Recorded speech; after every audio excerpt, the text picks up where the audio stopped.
El sistema de coordenadas más natural que tenemos es nuestro punto de referencia, nuestro punto de observación. En la noche, cuando vemos las constelaciones, las estrellas, parece que la esfera celeste está centrada en nosotros, que tenemos un punto de vista aventajado sobre los demás. Medimos la posición de una estrella con respecto a nuestro norte local y su elevación sobre nuestro horizonte. Esas coordenadas determinan la posición para nosotros de esa estrella. Veamos un ejemplo. En este gráfico, la estrella tiene una elevación sobre el horizonte de 38 grados o altitud y un azimut, es decir, el grado que mide la estrella desde el norte local. En este caso, 260.7 grados. Cualquier persona que esté cerca de nosotros, observando el cielo, estas coordenadas serán útiles porque coincide su horizonte local con el nuestro. Pero para una persona que está en otra posición geográfica, en otra latitud o en otra longitud, estas coordenadas serán completamente inútiles, a menos que sepa transformarlas. Por eso necesitamos un sistema de referencias global, al que llamamos ecuatorial. El primer punto de referencia, distinto a nuestro horizonte local, es la línea del ecuador, es decir, el plano que forma la línea del ecuador de la Tierra. La elevación que tiene una estrella sobre ese plano ecuatorial se llama declinación. En este ejemplo, 15.3 grados. Obviamente la posición de la estrella va a cambiar respecto a la latitud del observador, pero no su coordenada. La declinación seguirá siendo 15.3 independientemente de dónde se encuentre el observador. A veces será visible y a veces no, dependiendo de desde qué punto lo veamos desde la Tierra. La otra coordenada es la ascensión recta. Para eso necesitamos un punto de referencia global. No podemos usar el norte, porque ese también cambia dependiendo de la longitud y latitud del observador. Para eso necesitamos algo que esté fijo en el cielo. Y hemos escogido lo que se llama el equinoccio vernal. Algunos lo conocen como el punto de Aries. Sabemos que la Tierra gira alrededor del Sol y su órbita sigue un plano que se llama la eclíptica.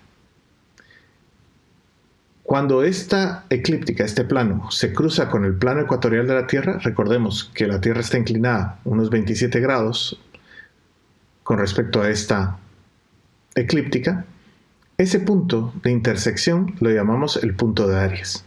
Y es cuando el Sol aparenta pasar del hemisferio sur al hemisferio norte. Este es un punto fijo, que sabemos que pasa entre el 20 y el 21 de marzo cada año. Por eso hay que definirlo para un año dado. Normalmente utilizamos un sistema de referencias llamado J2000. Eso indica que nos hacemos referencia a las coordenadas con respecto al punto de Aries o el equinoccio vernal del año 2000. La aproximación es bastante buena para observaciones desde 1975 al 2025. Cuando necesitamos una precisión mayor, cambiamos ese sistema de referencia. Pero por ahora trabajemos con ese. Entonces, el ángulo que sostiene la estrella con respecto a ese punto vernal es lo que llamamos la ascensión recta. En la imagen de la derecha podemos ver que está identificado como longitud. Y la latitud que habíamos hablado es la declinación.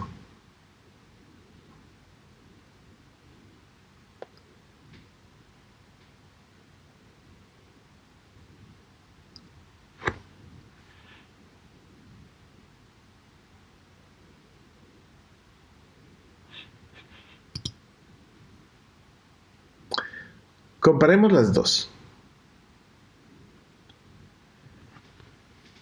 Las coordenadas son dependientes del punto de observación, ¿vale? Excepto las globales, la declinación y la ascensión recta.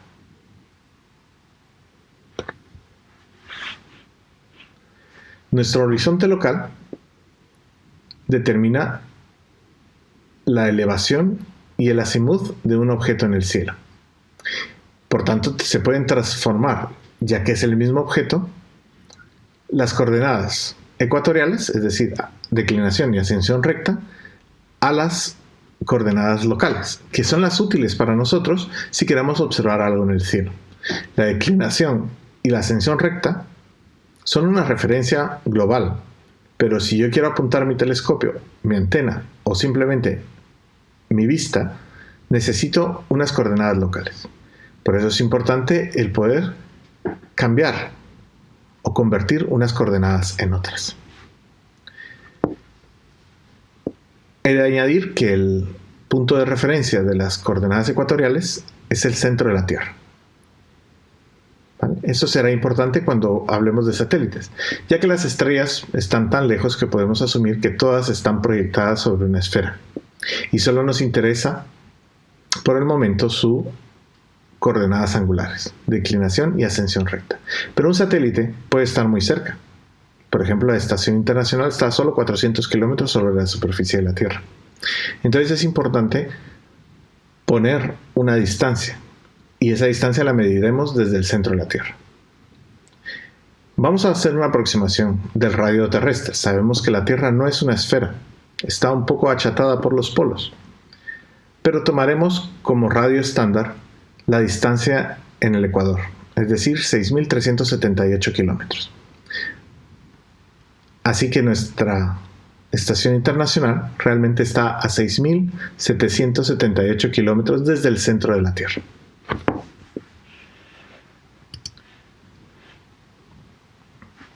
Las leyes de Kepler. Kepler fue un astrónomo, un aprendiz de Tycho Brahe, que utilizó las observaciones muy precisas que hizo Tycho Brahe para determinar sus leyes empíricas. Recordemos, estas leyes solo se basan en las observaciones, no tienen una física detrás. Eso llegará mucho más tarde con Newton y la ley de gravitación universal. Recordemos las tres leyes de Kepler. La primera es que las órbitas de los planetas son elípticas, una verdadera revolución para ese entonces. No son circulares, son elípticas y el Sol se encuentra en uno de los focos. Recordemos, las órbitas elípticas tienen dos focos. Uno estará ocupado por el Sol y el otro estará vacío. Es cierto reconocer que las órbitas de los planetas son bastante circulares, es decir, su excentricidad es muy baja, pero siguen siendo elipses. La segunda es que un satélite o un planeta, la línea que une el centro de la Tierra con ese planeta, barre áreas iguales en tiempos iguales. ¿Qué significa esto? Bien, la primera consecuencia es que la velocidad cambia. Es decir, un satélite va mucho más rápido cuando está cerca del foco habitado que cuando está lejos. El punto que se encuentra más cerca del foco se llama periapsis. En el caso de la Tierra es perigeo. Y el punto que está más lejos en la órbita de la Tierra se llama el apogeo. Entonces, cuando un satélite pasa por el perigeo, va mucho más rápido que cuando pasa por el apogeo. Pero el área que cubre, el área de la elipse que cubre, es la misma, para tiempos iguales. La ley armónica nos relaciona los periodos de los planetas con el tamaño de sus órbitas. Y está relacionado como que el cuadrado del período es proporcional al cubo del semieje mayor. Recordemos que el semieje mayor en una elipse es la distancia desde el centro de la elipse a el perigeo o el apogeo. En esta circunstancia son iguales. Es decir, el semieje mayor es la distancia media entre el apogeo y el perigeo. Es decir, sumamos la distancia de la Tierra al perigeo y de la Tierra al apogeo y las dividimos entre dos. Eso será nuestro semieje mayor. Si elevamos eso al cubo, esa distancia, esa magnitud será proporcional al cuadrado del periodo. Por tanto, los planetas que están más cerca del Sol tienen un periodo más rápido y los que se encuentran más lejos tendrán un periodo más corto.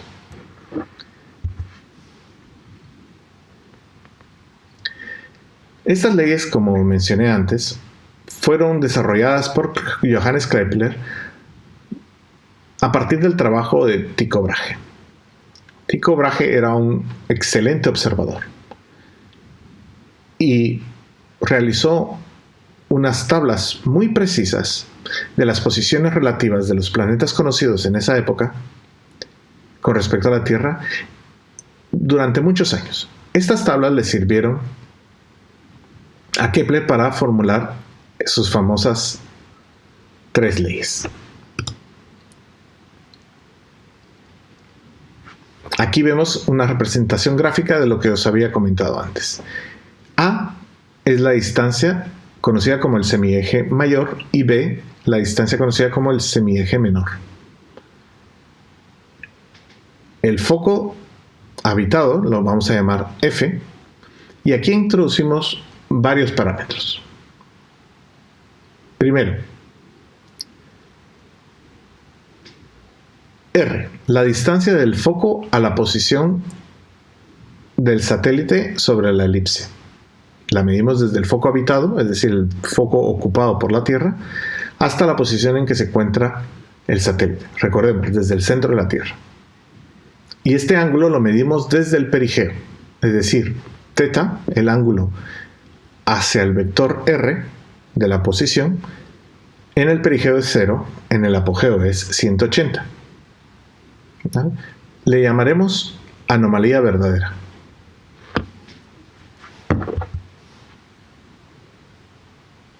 Recordemos un poco las ecuaciones que describen una elipse. Pero la que más nos va a interesar es la última. La relación entre la excentricidad, la anomalía verdadera y el semieje mayor de la elipse. Recordemos, la excentricidad es qué tanto se desvía la órbita del círculo. Para una elipse tendrá que estar entre 0 y 1. 0, una excentricidad igual a 0, significa que es un círculo. Si fuera 1 sería una parábola y si fuera mayor que 1 sería una hipérbola.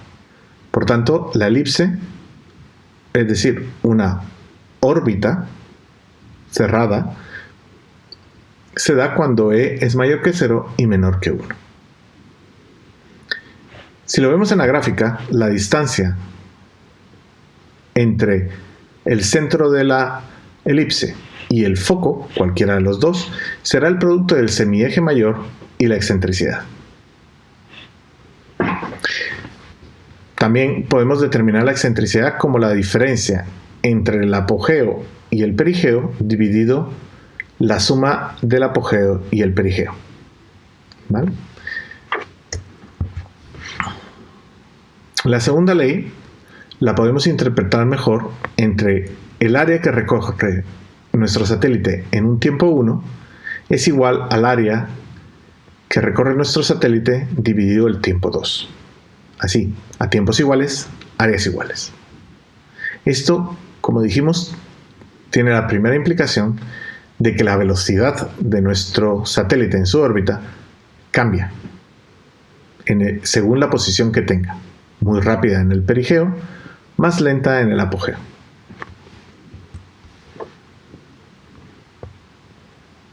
Esta es una tabla simplificada o una gráfica simplificada de las observaciones de Tycho Brahe y de cómo Kepler determinó el período. Como vemos abajo, el período está en años y en el eje Y está el semieje mayor en las unidades astronómicas, es decir, radios desde el Sol hasta la posición de la Tierra. Eso es una unidad astronómica. Entonces, la Tierra se encuentra en una AU y los planetas se encuentran sobre una línea. Recordemos que estas son escalas logarítmicas y por eso vemos una línea. Realmente la relación entre el período y el semieje mayor es una relación potencial, es decir, el período al cuadrado es proporcional al semieje mayor al cubo. Muchos años después llegaría Newton con sus leyes y sobre todo la ley de gravitación universal. Esto dará una explicación a las leyes de Kepler, una explicación matemática. Las leyes de Newton, recordemos, la ley de inercia, es decir, si no existe una fuerza externa, el momentum de un objeto se mantendrá constante. La ley de fuerza, segunda ley, es el cambio en el temporal en el momentum será igual a la fuerza neta. Y la tercera ley o ley de acción-reacción es a toda fuerza corresponde una fuerza opuesta en el sentido contrario, de la misma magnitud. Y la ley de gravitación universal nos relaciona la fuerza que existe de atracción entre dos masas es inversamente proporcional a la distancia que las separa, al cuadrado de la distancia que las separa. No vamos a gastar mucho tiempo en esta parte, pero para nuestro interés, recordemos, una de las masas, la del satélite, es despreciable con respecto a la Tierra. Entonces podemos hacer ciertas aproximaciones y obtener las leyes de Kepler en función de las leyes de Newton.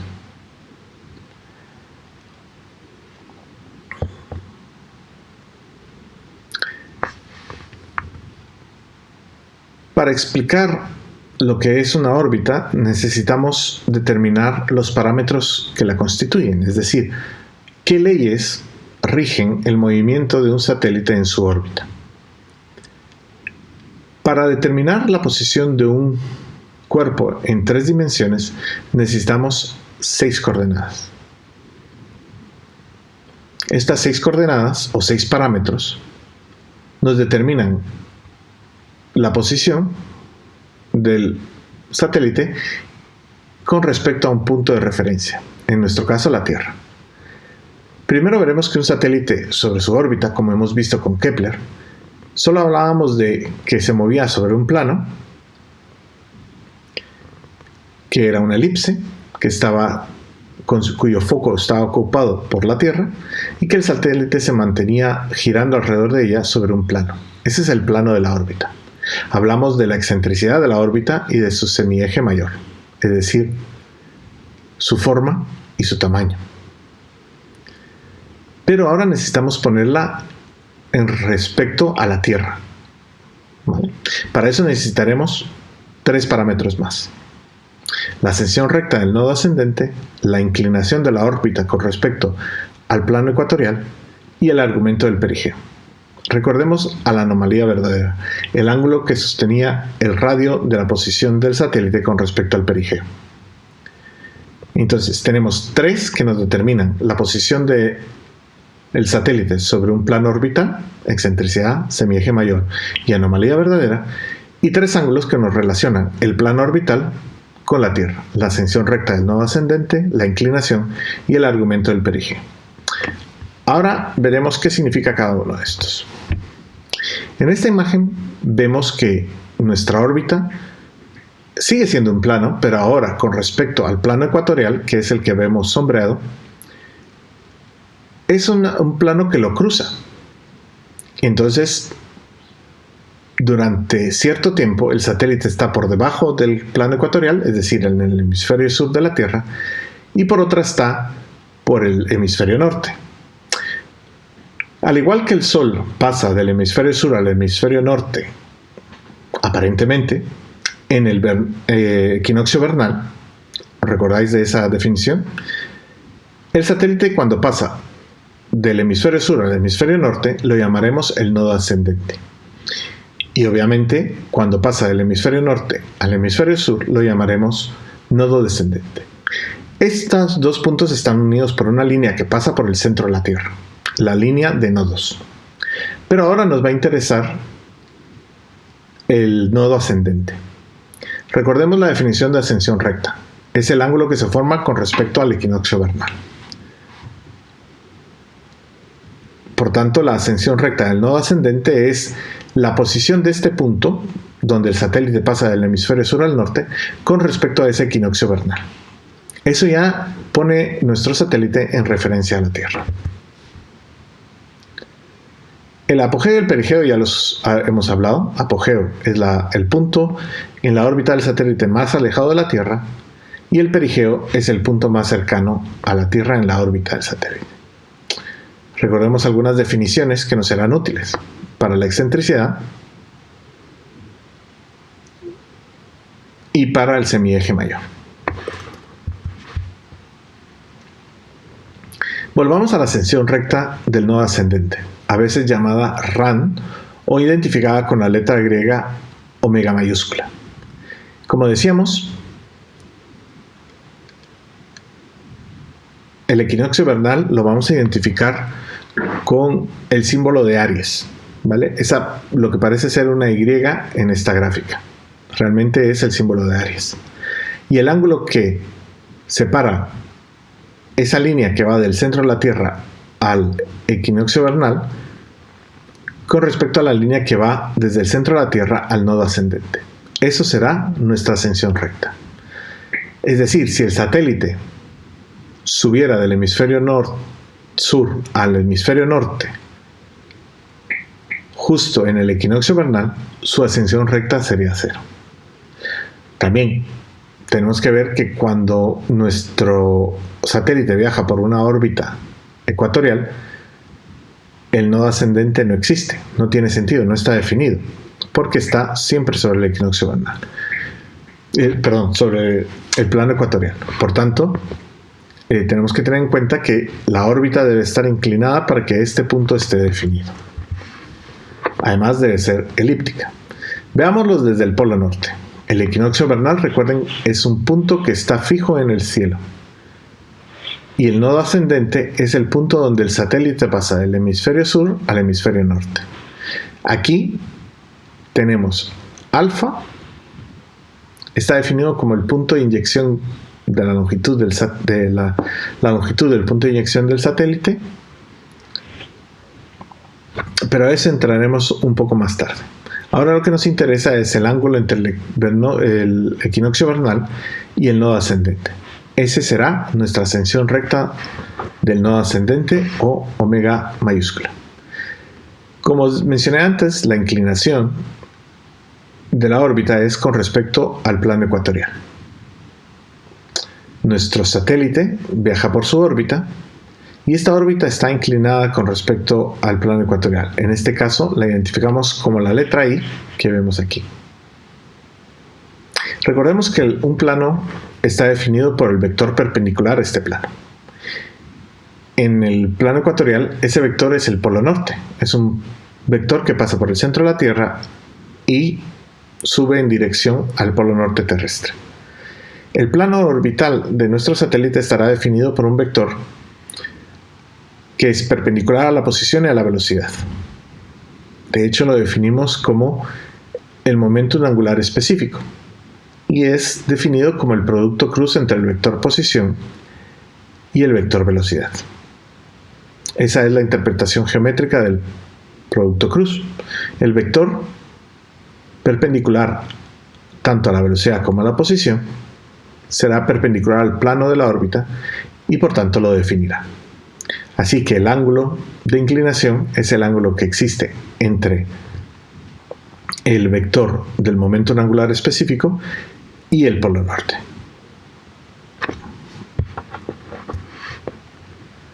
Finalmente, el argumento del perigeo.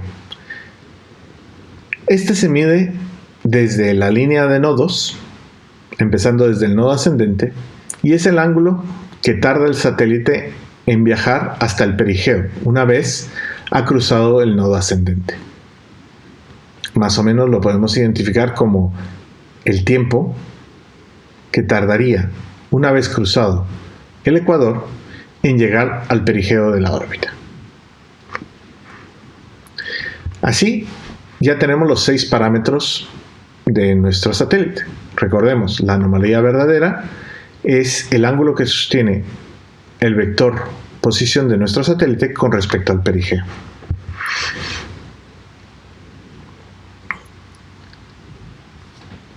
Ahora que sabemos qué parámetros definen una órbita, tendremos que ver lo que hablábamos antes, el punto de inyección y, más importante, la velocidad de inyección de un satélite.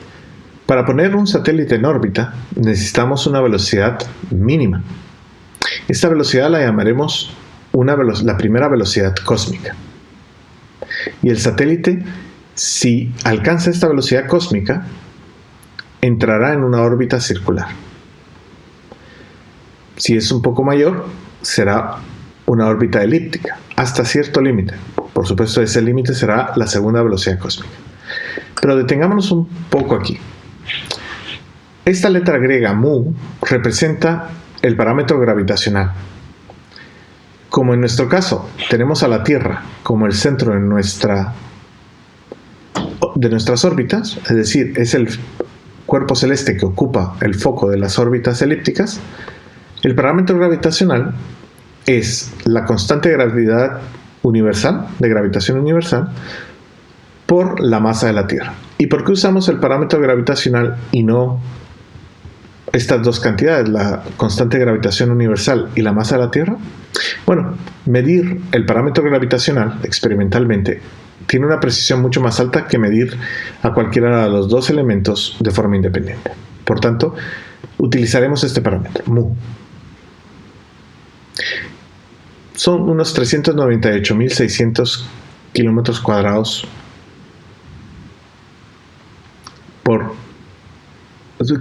kilómetros cúbicos por segundo cuadrado.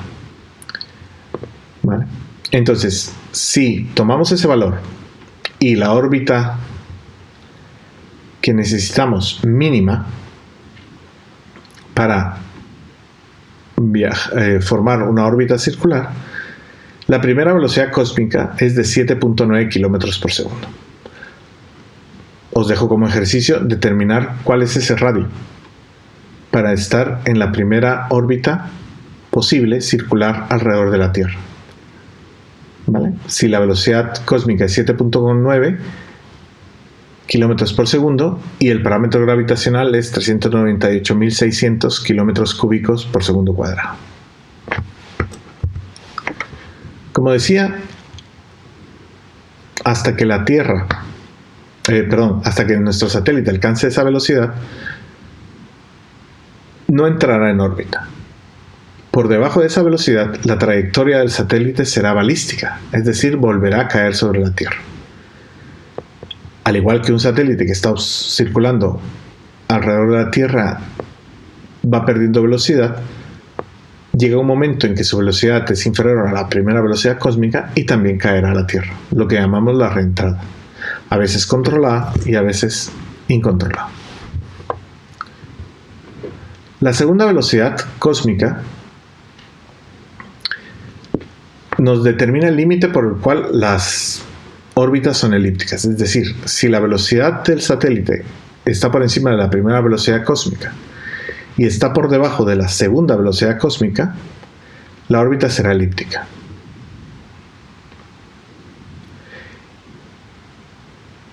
En este caso, la segunda velocidad cósmica es de 11.2 kilómetros por segundo.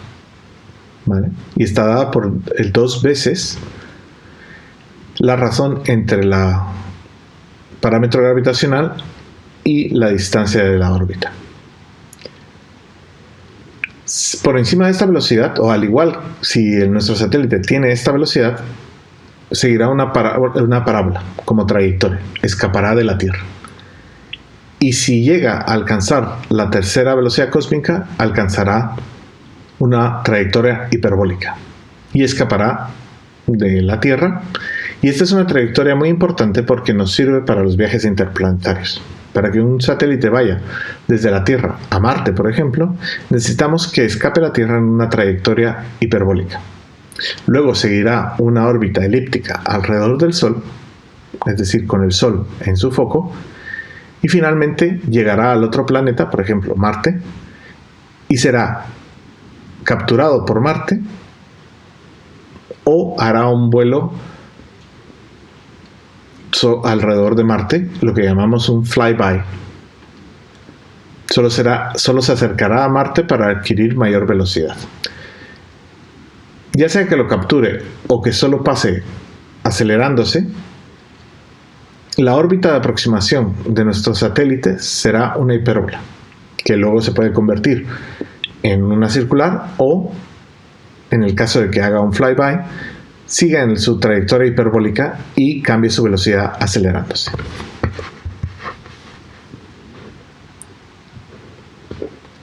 Bien, ahora que hemos visto los parámetros orbitales, veremos los tipos de órbitas que podemos encontrar.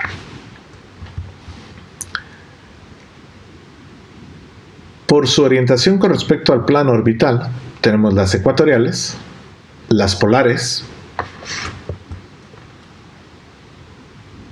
y las inclinadas, es decir, las que tienen una inclinación entre 0 y 90 grados. O entre 90 y 180. Démonos cuenta que entre 0 y 90 parece que la órbita está girando, el satélite está girando en un sentido, y a partir de 90 grados parece que el sentido se invierte. A unas órbitas las llamaremos prográdas y a las otras retrógradas. ¿Vale?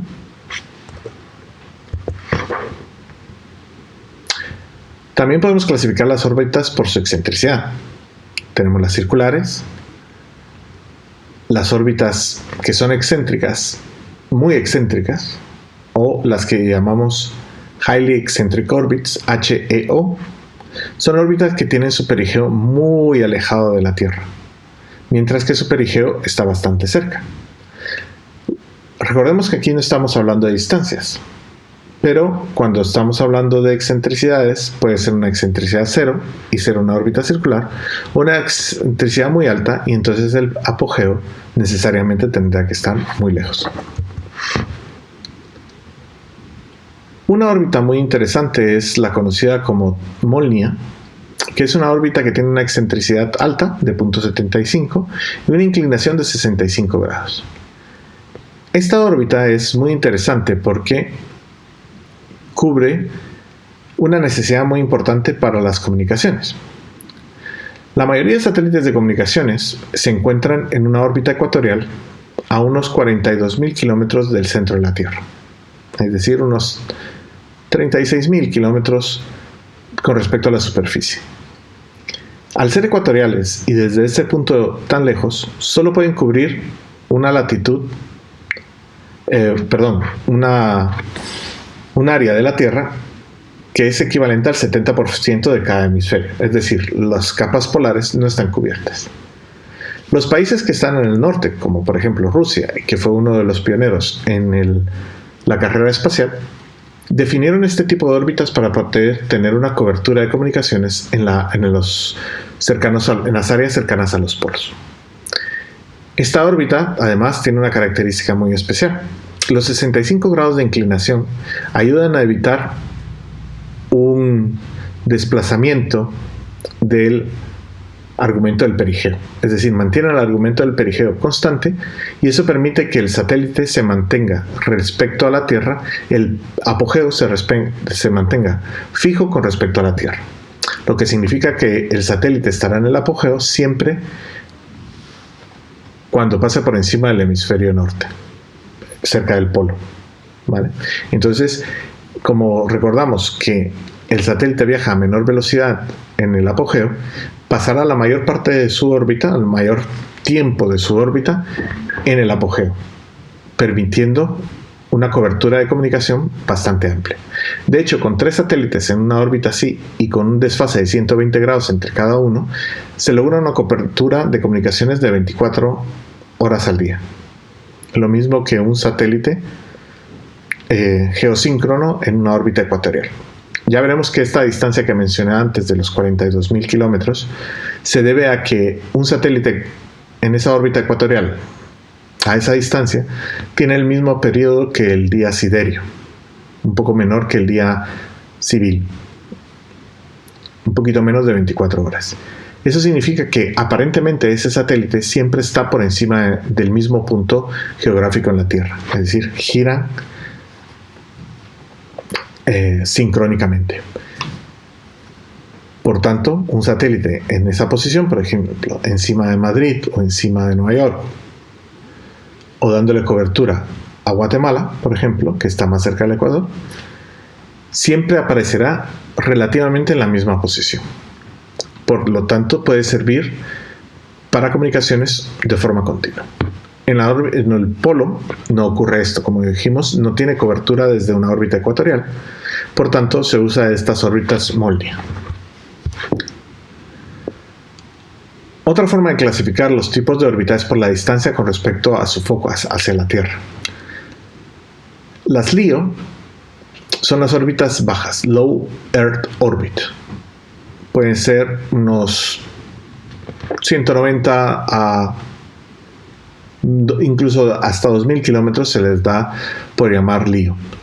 Las MEO o Medium Earth Orbit son órbitas que ocupan sobre todo satélites de navegación como Galileo o GPS y están a alrededor de unos 20.000 kilómetros con respecto a la superficie de la Tierra.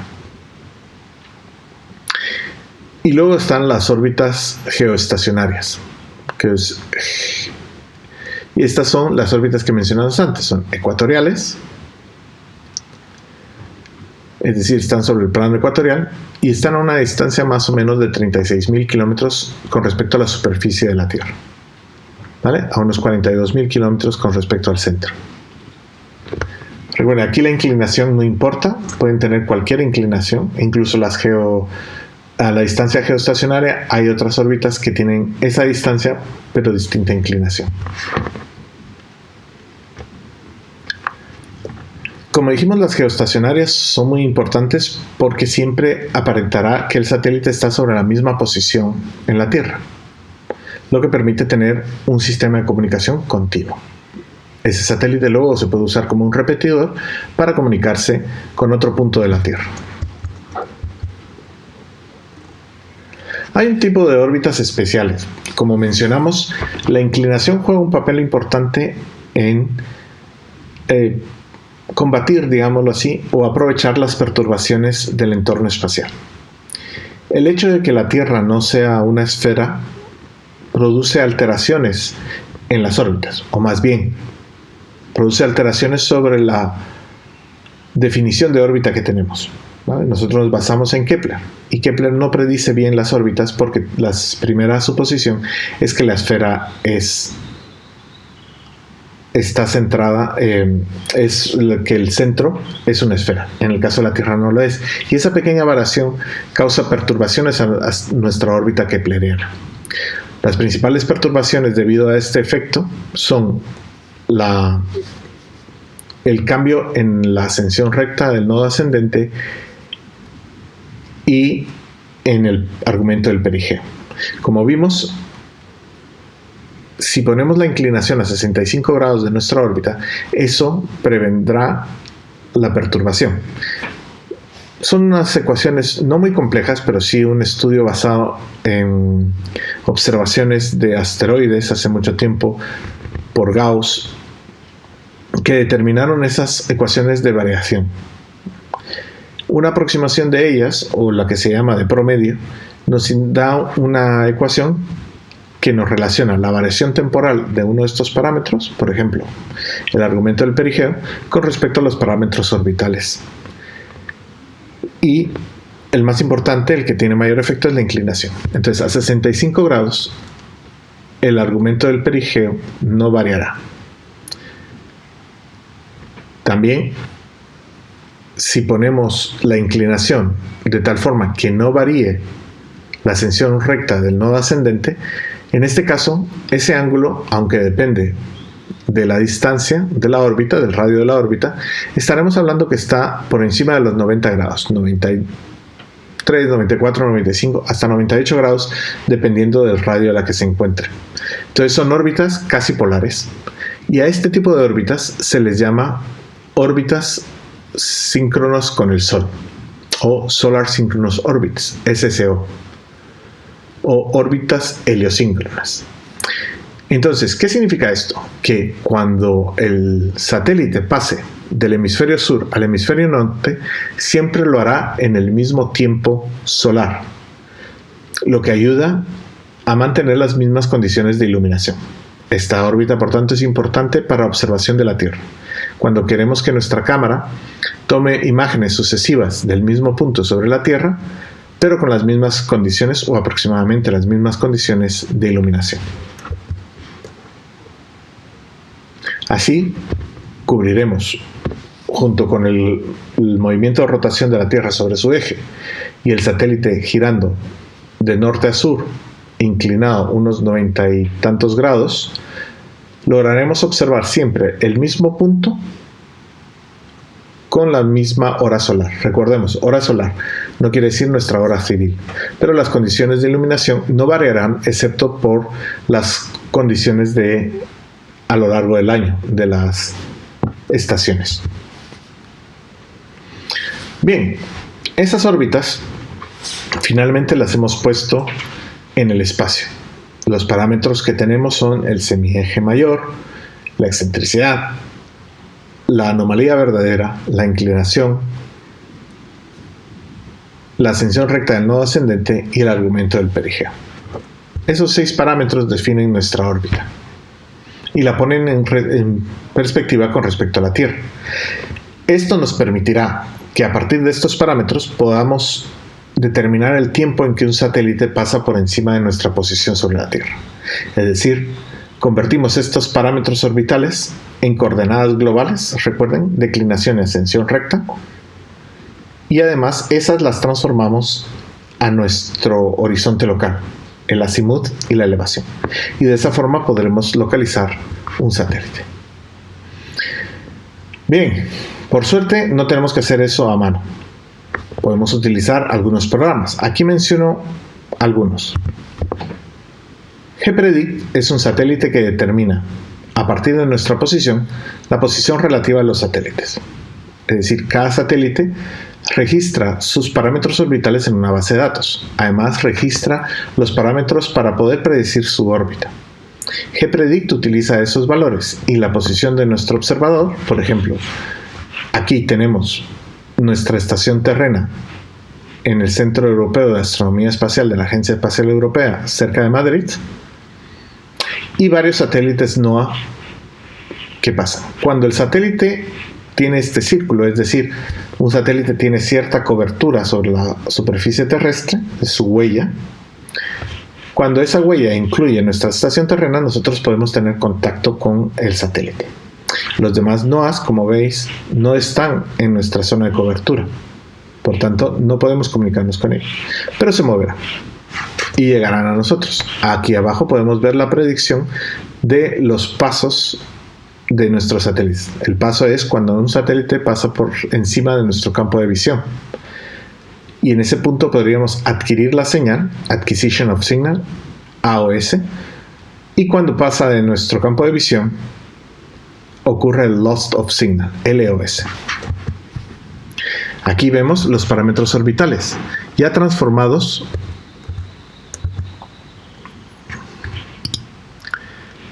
en azimut y elevación. Podemos identificar algunos: la altitud, la velocidad. Y aquí vemos los parámetros orbitales: la inclinación, la ascensión recta del nodo ascendente, la excentricidad, el argumento del perigeo, la anomalía media, que se parece a la anomalía verdadera. No son exactamente iguales, hay unas ecuaciones entre medias, pero son equivalentes. Podemos encontrar una con respecto a la otra. Y los demás parámetros son los parámetros que nos permiten predecir la posición de nuestro satélite en un futuro. Son las ecuaciones, son los parámetros que utilizamos en las ecuaciones, son nuestros modelos predictivos.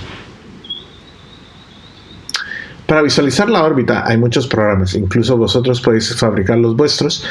Uno muy conocido y muy bueno es el STK, que tiene una licencia para estudiantes, que nos permite visualizar, a partir de las coordenadas que tenemos aquí, de los parámetros orbitales, visualizar la órbita del satélite. También nos permite visualizar lo que se llama la trayectoria sobre la superficie del satélite, ground track. Es decir, si un punto pasa por el centro de la Tierra hacia el centro del satélite, la huella que va dejando sobre su superficie es lo que forma esta trayectoria. Realmente esto es lo que nos sirve para ver si un satélite está en nuestro campo de visión o no. Aquí hemos introducido los parámetros de la órbita, la excentricidad, el semieje mayor, la inclinación, el argumento del perigeo, la ascensión recta y la anomalía verdadera. Y con eso podemos producir la órbita simulada en 3D válida para esas coordenadas. Como mencioné antes, estas coordenadas se ven afectadas, estas órbitas, por fuerzas perturbadoras. Es decir, cuando hicimos nuestro análisis de órbitas no incluimos todas las fuerzas. La primera, como mencioné, era que la Tierra no es una esfera. ¿Y por qué afecta esto tanto? Bien, cuando se resolvieron las ecuaciones de Newton, una de las consideraciones de la Tierra era que toda su masa se podría concentrar en el centro. Esto solo ocurre si la Tierra es esférica. Por tanto, como no lo es, esta suposición que se aplica a Kepler no es correcta y le causa una diferencia entre la posición real y la posición predicha por una órbita kepleriana. La existencia de otros objetos celestes como el Sol o la Luna. La misma atmósfera. La atmósfera, aunque creamos que no, se extiende por muchos kilómetros, incluso 1000 kilómetros. Todavía hay partículas de la atmósfera terrestre. No hay una frontera real. Se va diluyendo poco a poco, pero a una órbita Leo se ve afectada por la fricción de las partículas de atmósfera que existen. La radiación solar causa una presión sobre nuestro objeto, lo mueve, cambia su velocidad. Los efectos relativistas al moverse muy rápido no son tomados en cuenta por las leyes de Kepler, aunque son muy pequeños. Otras fuerzas que pueden estar internas a nuestro satélite, el movimiento de líquidos, las señales de radio o algún escape que tengamos en algún líquido o algún gas. Como os dije, la primera es esa perturbación causada por la no esfericidad de la Tierra. Para solventar esto, lo que solemos hacer es una expansión en armónicos esféricos. Es como cuando simulamos una cuerda vibrando por la suma de varias cuerdas vibrando con ciertas frecuencias, es decir, siguiendo senos y cosenos. Aquí hacemos lo mismo, pero en vez de una cuerda es una esfera la que está vibrando. Aunque parezca, y lo es, bastante compleja, esta ecuación lo que nos dice es qué zonas tienen que vibrar y sobreponerse unas con otras para simular o generar la forma real de la Tierra. Estos parámetros son medidos. Es decir, no se pueden calcular, los tenemos que medir. Y gracias a la exploración del espacio hemos tenido la oportunidad de recabar muchos datos para poderlos determinar. Un factor interesante es este J2. J2, como ven, es mayor que J3, mayor que J4 y que los otros parámetros por bastante margen. Estamos hablando de que J2 es 1000 veces, más o menos, 1000 veces más grande que los otros parámetros. Y a este fenómeno de la perturbación de la Tierra debido al achatamiento de su forma, se le conoce como el factor J2, porque es el principal. Entonces eso nos ayuda a simplificar un poco las ecuaciones. Y esta es una de las simplificaciones que hacemos, ¿vale? Pero todos esos factores, aunque los tenemos que tener en cuenta, los programas que mencioné antes y otros, nos permiten predecir con mejor exactitud esa posición de la Tierra. Lo importante es que cada vez tenemos que mantener observaciones. Como dije, el J2 y otros parámetros solo se han podido medir gracias a estas observaciones continuas de nuestros satélites. Y uno de los aspectos más importantes es esa determinación de la órbita. A partir de nuestras observaciones podemos determinar los parámetros orbitales. De hecho, solo necesitamos 2 observaciones separadas por cierto tiempo para reconstruir toda la órbita. Es decir, si tomamos la elevación, altitud y distancia de un satélite desde nuestro punto de observación en 2 veces pasado cierto tiempo, podemos determinar esos parámetros orbitales. Este problema se llama el problema de Lambert, que dio varias soluciones.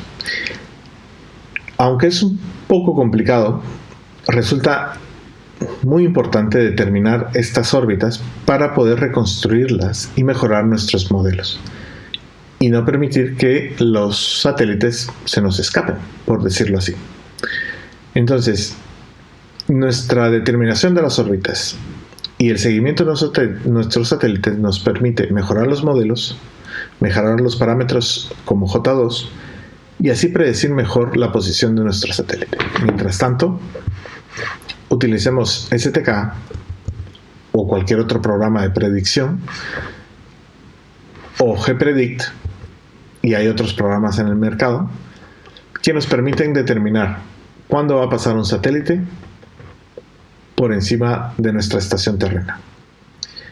Os invito a que utilicéis estos programas para determinar la órbita y el tiempo de cruce, de pase, de la Estación Internacional Espacial, que podéis ver a simple vista, y es un espectáculo muy interesante, porque nos hace ver ese hito tan grande que ha tenido la humanidad de poner una estación permanente en el espacio.